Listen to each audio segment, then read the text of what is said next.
Welcome to the Still Not Done podcast for those who have no interest in being average and are constantly chasing improvements in wellness, business, relationships, and life. I'm your host, Brianna Henry, and I am so happy you're hungry for more. Hi, hello, welcome back. Today we are going to be talking about my post-birth control journey. For those of you that have been following along on social media, I have been dealing with all of my issues for a year now. I got my IUD removed last April, and it is now April again. Can't believe it's been a whole year. And I have just dealt with so much. I have documented it and shared a lot of it. Haven't shared some of it, and I just wanted to kind of dive in deeper with some of it. Because through this process, I realized that a lot of you either got off birth control and had similar symptoms and had no idea that this was a thing, and some of you want to get off birth control and are now worried. Sorry if I caused any fear, but it's a whole thing and not a lot of people are talking about it, and I've been trying to do so much research on it, and there are a few podcasts here and there that have women that have discussed similar things. Gracie Norton, I think her podcast is Wellness Her Way. She's one of the first girls that I really saw talking about this, so really grateful for everything she's created. And I wanted to do the same for other women that are in my situation or want to get off birth control or whatever it is. So obviously not a topic for everybody, but if you're here, I hope this is helpful. So first I'm going to start with how long I was on birth control and all of that. It was, I want to say I was 15 when I got on it, I believe. I remember I thought I had mono. I was just really sick and my stomach hurt and I was really tired, and we were just like, oh, it's mono. And I got to the point where I was just like really, really sick. My mom took me to the ER. And I remember the doctor said, well, when was the last time you had your period? And I was like, well, I get it every 2 weeks, blah, blah, blah. And my mom was like, what? You get it every 2 weeks? Not normal. From there, I went to the doctor and I got on birth control. I was on a birth control pill. I remember back in high school having crazy mood swings sometimes on it, but I didn't realize it at the time, because when you're young, you don't put two and two together. And now, even looking at in hindsight, I don't even know if I got my period every 2 weeks. It's just nobody was tracking their cycle back then, you know? My mom didn't go into details with me, and I don't even think my mom knew about tracking a cycle. It just wasn't as much of a thing as it is now. And so I was on the pill. I was on it very young, but I was so bad at remembering to take a pill. So then I got a little bit older and I found out about the depot shot. I went on the depot shot, and I was in basic training at the time, so I don't know if I really necessarily noticed symptoms then. Looking back at basic training photos, my face was super inflamed, but I was super, super lean then. That being said, Army food is so bad for you, so it could have been the food. But then once I left basic training and all of that and I was back to normal activities, I gained weight and I was like, this isn't cool. So then I heard of the IUD, got on an IUD, and was just on that for a while. It eventually expired. I got another one put in, and that was that. I loved it. I didn't have to remember to take a pill. Barely got a period. If I got a period, when I did, I maybe was spotting a day or two. And when you're young, in your teens and 20s, that's sick. Nobody wants a period. I remember even when I was really young and I was on the pill, if I had an event that would come up, I would skip the days when you were supposed to get your period. Which now I'm okay, what the fuck? That's not cool. But when you're younger, yeah, why would I want my period? I would always skip it, especially for cheerleading. I didn't want my period for a cheerleading competition. Sure, I'm gonna skip it. So IUD was great to me because I didn't have to worry about getting pregnant, and I wasn't getting my period. And I really didn't have symptoms otherwise. I know some people have bad symptoms on the IUD. Wasn't me. I was great, grand, whatever. So fast forward to last year. I've been on my more of a holistic, well-rounded wellness journey for a while. I obviously have been obsessed with fitness and nutrition for a long time, but as the years gone on, I have started to try to have a more holistic approach, and I care less just about what I look like and, healing and being healthy from the inside out.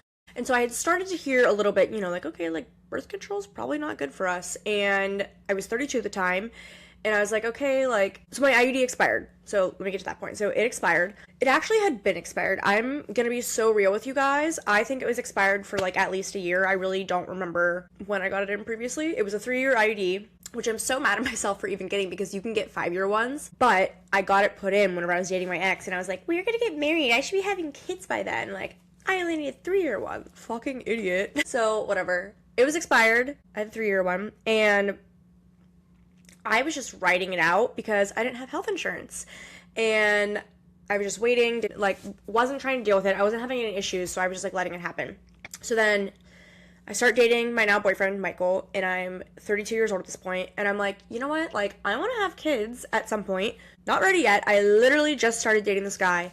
I started dating Michael in March, and I got my IUD out in April. So we're only dating for 1 month. I was not trying to, like, rush into anything. It was not that at all. But it was expired, and I knew I needed to do something about it. And I had heard a lot of stories about women who it took a long time for them, for their cycle to get normal post-birth control. And I was like, well, you know what? Like, if I want to have kids, because I'm already old, I don't want to wait until if I get married and then I get off birth control, and then what if I have to, like, wait a whole year, blah, blah, blah. So I was like, let me just, like, be proactive about it anyway. And, you know, I'm kind of, like, starting to, like, see things pop up on social media, like, maybe it's not good for us anyway, and I'm trying to be, like, more holistic, whatever. So I did no research. I wasn't thinking anything about it. I was just in an period of my life where I was like, okay, I need to, like, start making shit happen. Like, I had a bunch of, like, doctor's appointments and things I had to fix on my car, and just, like, things that, like, were on a never-ending to-do list. And I was just like, all right, I'm gonna start getting shit done. Let me get this IUD out. Didn't look into it at all. I was just like, I don't need it. And also laughing because I told Michael about it, and he's probably like, oh my god, I've been dating this girl for 1 month and she's trying to fucking trap me. Wasn't the case. But anyway, so I get off April 16th, get it removed, and I don't remember any symptoms occurring when I, like, got off right away, but I know that May, like, 12th-ish, like, roughly 1 month later, Michael and I went to Belize with a bunch of his friends. And I was already, actually, now that I think about it, I was actually already having some constipation before that. But I remember just thinking, oh, it's just, like, I'm with this new guy all the time, and anytime I'm with him, I, like, don't want to poop in front of him, or, like, whatever. So I was just, like, thought it was my fault. Like, I'm just making myself constipated because I don't want to poop around him. And then we go to Belize, and I have in the past had traveler's constipation, just for whatever reason when I go out of town. Probably from not eating great, not eating any fiber, and just my body, like, not being comfortable. I get traveler's constipation. So that's, like, what I chalked it up to. That's what I chalked it up to. And in Belize, we were in these, like, little tiny rooms, and they didn't have, it wasn't like a hotel where you had, like, a normal door. It was, like, a little, like, sliding wooden door. And that's just not a great environment for a girl with her new boyfriend in tummy issues, because I was, like, and then I don't want to, like, go missing when everybody's, like, out on the beach and I'm just, like, gone for, like, an hour trying to shit. So I was stressed about it on this vacation. Luckily, I finally shared with everybody, and they were, first of all, like, Michael, leave her alone, get out of the room, let the girl poop. And two, the one girl is a nurse practitioner, and she was like, I have meds. So she gave me a bunch of stuff to help me shit, and that was that. I just thought it was traveler's constipation. At the same time, this is another thing I want to bring up, because I haven't shared this on my social media at all, because it's just personal, and I don't think the inner workings of my relationship are necessarily anybody's fucking business. That being said, I really do think this is so important to share, because getting off birth control almost ruined my relationship. Like I said, I got off whenever we were only 1 month into dating, and while we were on that Belize trip, I was like, oh my god, I don't think I like him. I was just, like, annoyed by him and, like, disgusted by him, kind of, and I was just like, what? Like, what is happening? I didn't at the time put two and two together that it could be my hormones. I was just like, I don't know what's going on. I don't know. And I feel so bad because, like, literally while we're on this trip with all of his friends, I just, like, don't want to be around him. And I'm like, I don't know how to get out of here. Like, I can't get out of here. Like, I have to finish out this trip. And I felt bad because it was, like, not enjoyable for either of us by any means. And if you know me, I'm so bad at hiding my emotions. I cannot just sit there and act like everything is fine. So we're literally in another fucking country. I can't shit, and I think I don't like this guy that I'm here with. And if you listen to my last podcast about landing your dream man, because now I am, to clarify, obsessed with Michael. Love him. He's perfect. Perfect for me in particular. Anyway, whenever I first met him, it wasn't like sparks right away. So I was like, okay, it wasn't sparks right away, and now I'm second guessing things again. Like, what the fuck do I do?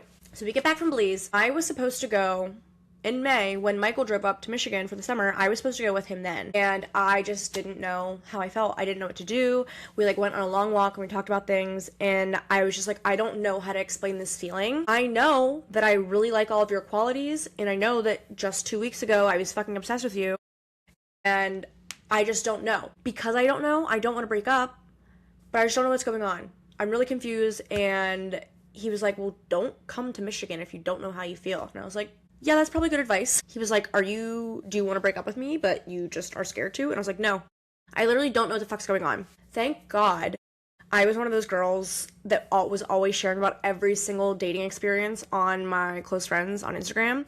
And there's a girl that I'm friends with, it was one of my close friends, and she said, just chill out. After I had my third child, I wanted to leave my husband because hormones are fucking crazy. She was like, give it time, let it settle down, don't make any decisions right now. And I'm so glad I talked to her, obviously, because everything worked out fine.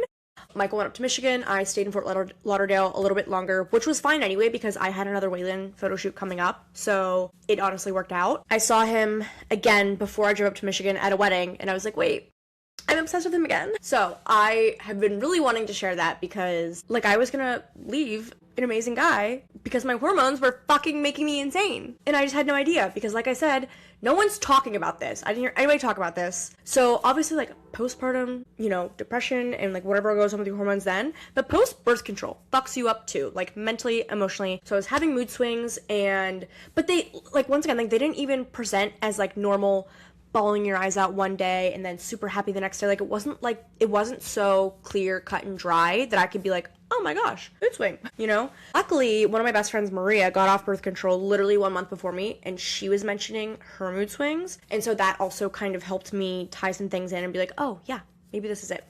And while we're on that point, I have 2 friends that got off birth control similar times as me. None of them had any fucking issues. So I don't want you guys to think, oh my god, I'm never getting off because I'm going to have so many issues and I don't want to go through this and blah, blah, blah. Because you could be fine. You could be so fine. Unfortunately, I did. And I want to share it because I've just found out, like I said, that there's other women going through this and they didn't know it was from getting off birth control. Anyway, mood swings. They are a thing. I was actually researching it and I saw that a lot of women, like, wanted to leave their partner once they got off because your hormones are just different and they, like, don't even feel attracted to them anymore. Thank God, mine passed. So happy for that. But it's a fucking thing. Anyway, so I think it's travelers, constipation, whatever. I'm really focusing on, like, literally taking laxatives, just trying to make myself shit, whatever. Just thinking it's gonna go away, thinking it's just gonna take a few weeks and whatever. I eventually get up to Michigan, and what do you know? It's not going away. I keep posting about it, and then a girl that I'm, like, Instagram friends with messages me, and she's like, girlfriend, this sounds like what happened to me. I had candida overgrowth. She gives me so much information, so grateful for it. I'm like, holy shit, you know what? This sounds like it. I think you're right. And of course, she right off the bat was like, get testing. But me, still not having health insurance, I'm like, no, I'm not getting tested.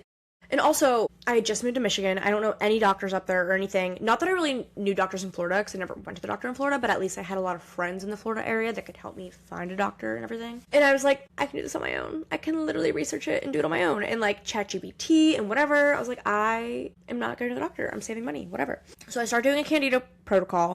And I think I did see some relief. And this is what's really confusing because I went on for months after this where I would, like, kind of find some relief, but it just never cleared it up. And the longer I'm on this journey, the longer I'm realizing it does take longer than, like, 2 or 3 weeks for a lot of this stuff to actually, like, fix, not even just fix it, because fix it takes months, but even, like, to see results sometimes it, like, takes a while. And I've just been so impatient with it all because, once again, I didn't think it was just gonna go away. Like, I was obviously trying to be active about it, but I didn't think it was gonna last as long as it did. So I keep trying different things. I tried the candida overgrowth thing, and at some point I'm just like, okay, I'm gonna stop this because from what I had learned, it's not good to do these antimicrobials for too long. And if it wasn't the issue, I didn't want to fuck up my gut even more. So this basically just went on all summer, me trying to figure out what it is. Then I get back down to Florida in the fall, around December, January, maybe January. I finally was like, okay, I'm fed up. I don't know what I'm doing and I need help and I will pay for it. I don't care at this point. Don't care. A lot of people had recommended this acupuncture place down here in Boca, and I was like, you know what? Fuck it, I'll go, because they don't just do acupuncture there, they also do, like, holistic healing and nutritional guidance and different tests and different things, and I had heard from multiple girls that they went there and had great results. So I was like, I don't care, I'm gonna do it. So I went, and I was all excited about it, because once again, like, I'm trying to be a holistic girly. I'm learning about, like, I have been, like, kind of naturally learning more about Chinese herbal medicine anyway, and that's, the whole acupuncture world is, like, really based in Chinese medicine. And was drinking the Kool-Aid. I thought I saw some results, like, right away, but not crazy results, just, like, a little bit. And I was like, you know what? This is it. This is going to fix me. And then eventually, like on the first session, they were like, we should probably also do a stool test. And the stool test was going to be $1,000. I ain't got it like that. I'm an entrepreneur, okay?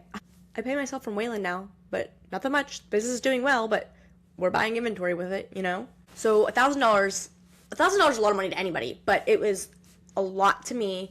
But I was just so tired of dealing with this that I was finally like, fuck it. I'm going to do it. Other girls found answers here. This is going to work for me.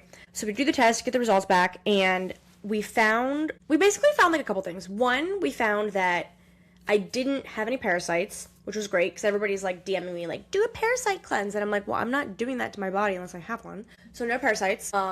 We found that I don't have leaky gut. So my gut isn't fucked up that much. Mind you, I had also been doing gut healing protocols for months, like bone broth and L-glutamine, all these other things, so I'm sure that helped. And then we basically found that like there was a few bacteria that like is beneficial if you have it in higher amounts in your gut, and mine were really low, so we started supplementing for that. And the main thing we found that I thought was gonna be like the answer was there's an enzyme that was showing it was super high in my gut, and that enzyme unbinds estrogen from I don't know all the science, whatever the fuck it's bound to, and then it makes your body like recirculate estrogen back. If you're watching the video, I got blood work today, so don't mind that. It recirculates the estrogen back into your body. So I was like, oh my gosh, this makes sense. This is gonna be the fucking factor. So I start a supplement called calcium D-glucarate that is supposed to help lower that enzyme in my gut to prevent this all from happening. I'm on it for a little bit, and then I also start a protocol that she gave me, basically like these oats with like a bunch of different fibers in them, and she gives me this like list of foods that are going to help naturally increase, I think like butyrate or whatever else in my gut, like just things that should naturally heal my gut from what the stool test said. I'm all excited about it. I'm like gung-ho, and the bloating gets worse. So then I go back to, this is just like now a few weeks ago, I go back to another appointment with her, and I say the foods are getting worse, and we're trying to figure out, so we decide, take me off the calcium D-glucarate for now, and there's like a few other things, supplements that we decided to roll out just to see if those were the issues, and the problems were just still there. And once again, I have learned that, you know, this stuff takes time, but there was a point where my gut was at least getting like pretty close to flat before. Like, you guys that follow me on Instagram have seen, like, I've posted sometimes where like it looks better. So I was all excited, and I thought this was gonna heal it, and I hadn't gotten back to a point where it looked better. And I'm like fiber maxing, and if you know anything about fiber maxing, if you do too much too quick, that can also cause constipation. So I was aware of that. I was like, okay, like maybe let me not be so aggressive with the fiber right away. Let me like ease into it a little bit more. Also, like maybe my body just needs to adjust to this amount of fiber. Like, it's gonna be fine. I was keeping all of that, taking it all into account, but it just wasn't getting better. I never got back to even my baseline that was just like a little bloated. And it felt like it was getting worse. So I finally was like, okay, I need to stop relying on this practitioner for the answers. I'm gonna go back to digging some more. And I just wanna say, like, there's a chance that she could have possibly eventually said, hey, let's test and see if this is SIBO. I don't want to say, like, she didn't know what she was doing, but it was expensive to continue to work with them, and I felt exhausted at continuing to spend money every week and still not having the answer yet, which a lot of you that have gone for this have said. You've spent so much money on testing. Like, I know it's a journey, I understand, but I was just, like, fed up, and I was just like, okay, like, let me go back to trying to figure out things on my own. So I don't even know, like, what triggered this in my mind. I don't know if I heard something or if I was just kind of, like, throwing things into chat and chat recommended it. I don't know. But all of a sudden, I'm back to, like, wait, maybe this is SIBO. So, once again, SIBO is small intestinal bacterial overgrowth. And it is basically when the good bacteria that are supposed to be in your large intestine make their way up to your small intestine. Or it can be even, like, the bacteria from your mouth that are not supposed to be in the small intestine make it down there. So, there's bacterial overgrowth, and it's not necessarily bad bacteria, it's just bacteria that is not supposed to be there, and it just leads to like a bunch of bloating and different issues. And so I just started looking back at my symptoms, and I was like, this math could be mathin', this could be it. So one thing that's helpful if you do have SIBO is a low FODMAP diet.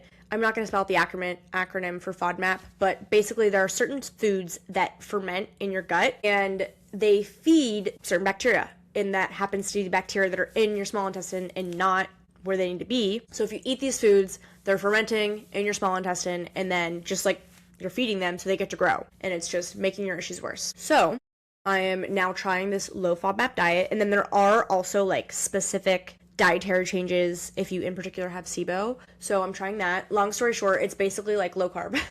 But it's really tough because obviously you also want to make sure that you have a healthy gut. So you need fiber for a healthy gut. And a lot of these fibrous foods, like I used to eat broccoli all the time, can't eat it now. Brussels sprouts, like cruciferous vegetables are out. And I used to do like a lot of fruit for fiber, and I need to keep sugar low because it will ferment. And so it's tough because you want to get your gut good, but you need to starve these bacteria. So that is currently on the journey that I'm on right now, trying to see if this is SIBO. I'm also doing, there's different approaches to kill it. You can either do antibiotics or antimicrobials that are herbs. And so I also want to rewind a little bit. I now have health insurance through the VA, Veterans Affairs. Like, so since I was a veteran, I have health insurance now. But that was another thing. People were like, why aren't you going to the doctor? Like I said, I didn't have insurance. And then when I finally did get it, it's like this whole process for me to actually be able to make an appointment down here. So I finally started going to the doctor, and that's what I got blood work done today. We are doing just like, she wants to run a bunch of like basic panels before she's able to send me to a GA specialist. So I am still trying to get additional help. And then one other thing I do want to, on the topic of blood work, sorry, I went a little bit out of order here. I did a full blood panel through Function Health. Function Health. If you guys haven't heard of them, I know one of the founders is Dr. Mark Hyman. I listen to a lot of his podcasts, and he's just a great functional medicine doctor that posts a lot on social media, a lot of helpful stuff. And he's one of the founders or investors or whatever, and they just do like a huge blood panel, and I'm so grateful they gifted a membership to me, so I was able to do this like huge blood workup, which I do want to show you guys about more because it's really cool, and it shows you like your biological age and all these things. But what's really important too is they test your hormones at 2 different points in your cycle. A lot of people, when they get their hormones tested, it's only at one point, and like your estradiol and your estrogen and things are supposed to be at different levels and different points of your cycle. So I got my blood work done. They did it at 2 different places, and I just wanted to say that all of my hormones came back normal, as well as my thyroid, because that's one thing everybody's like, did you get your thyroid check? What about your hormones? Blah, blah, blah. So yes, I did cover my bases there. That being said, you can have normal blood work and normal lab tests in a bunch of different places and still not be okay. I know that that's a thing too. But I just want to throw that in there because that's another thing. Like, maybe this is coming from something else. But so I started going to my doctor at VA. This just happened last week. My appointment was my first time with her. And it actually kind of fucking pissed me off because she basically was like, I forget like how she worded it, but she basically kind of like made me feel crazy because I said like none of this started till I got off birth control. And she was like, yeah, well, like, people just, like, start getting IBS in their 30s and 40s, so it could just be a coincidence that it happened then. And I'm just like, and don't get me wrong, this now just looks like a gut thing and not really necessarily related to my hormones in particular. But my point is, like, this is such a thing that people just don't know, that getting off birth control can fuck you up so bad. It's literally, if you look it up, post-birth control syndrome is a thing. And there's different symptoms for it and different things, but, like, this is just not talked about enough, and enough people don't realize it. And I don't know if this is SIBO. I don't know how I got it. I know that estrogen can affect your gut motility, and having impaired gut motility can lead to SIBO. So that's kind of like where my brain is going. But basically, when you're on birth control, your body is being pumped synthetic hormones. And I was on it for 17 years, 15 to 32. 32. I was on it for a long time. My body was being pumped synthetic hormones for so long, it didn't know how to make its own. So whenever I took them out, and now I had to fucking learn how to make its own again, of course that's going to cause chaos. Like, I think that people don't realize how much things are connected. It's even very clearly stated that in the past, like, everybody just thought the gut was, like, just about pooping. And now everybody's realizing that the gut links to fucking everything. And if your gut is messed up, your mental health can be messed up, your hormones can be messed up, like, so many things can be affected. Like, the gut-brain axis is insane that people just didn't realize years ago. And thank God there's so much more research being done on it now and how important it is to have a healthy gut. But it wasn't always that way. Even more specific, it's not researched enough how much your gut can be affected on and off birth control. I feel like for some people in my life, they're probably so tired of hearing me talk about it. And I've had so many people reach out saying, but you look great. Thank you. But respectfully, I'm gonna fucking lose my mind if you say that to me again, because I don't feel great. I don't feel good. It's not just about, like, I have never once been like, oh my God, you're just fat. You just put fat on. Like, no, this is not, granted, yes, there is some fat now. But that's not what this is. This is literally fucking bloating. Something's wrong in my gut, and I understand people are trying to be kind with that comment, but if you are going through anything similar, you just know it is the most irritating thing. That is, thank you, that is great if you think I look good, but I feel like shit, and I don't look how I want to look on top of that. Like, it is okay to also not want to look bloated. Like, that's fine.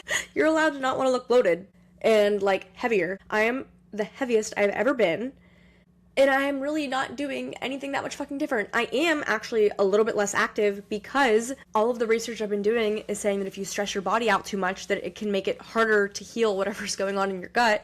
So I can't even do any high intensity exercises really, because I'm worried that it's gonna stress my body out more, and then it's gonna limit my healing even more. So yeah, but I mean, I'm eating the healthiest I've ever fucking eaten in my life, and I just wouldn't think that I would be this heavy if I didn't have a fucking gut issue. On top of just feeling uncomfortable in my body, I think it's made it even worse that my identity is like a fit bitch. Like, I have been a personal trainer for years. I have been a fitness influencer for like 10 years now. I own an athletic apparel line. My identity is being fit, and now I just, like, I'm having an identity crisis. I don't even feel like I recognize the body in the mirror that I see.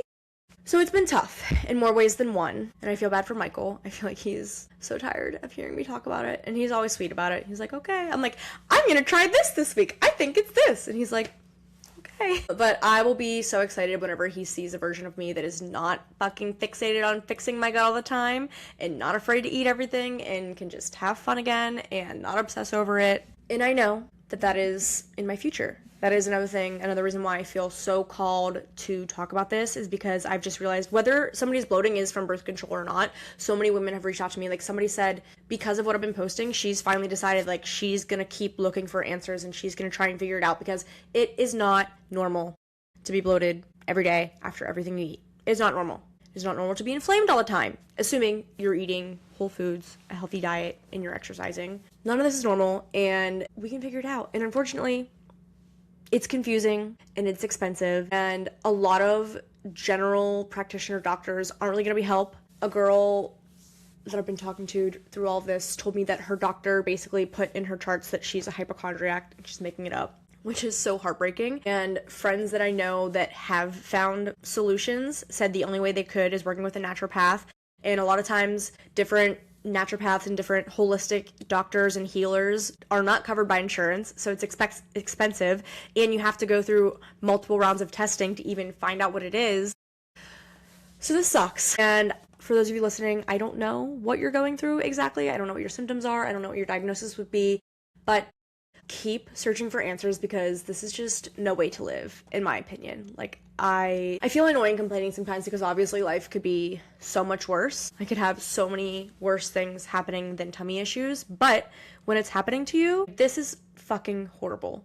And I wish nothing more than for everybody who is dealing with it to be able to find answers, and I hope that this can kind of shed some light for people. I guess one more thing that I want to just touch on before we leave is, if you are thinking about getting off birth control, just maybe some tips I would give you to get yourself set up before you get off the pill or the IUD or whatever it is. First one being, be strategic with your timing. If you have a really big life event coming up, say you're getting married, maybe don't get off before your wedding.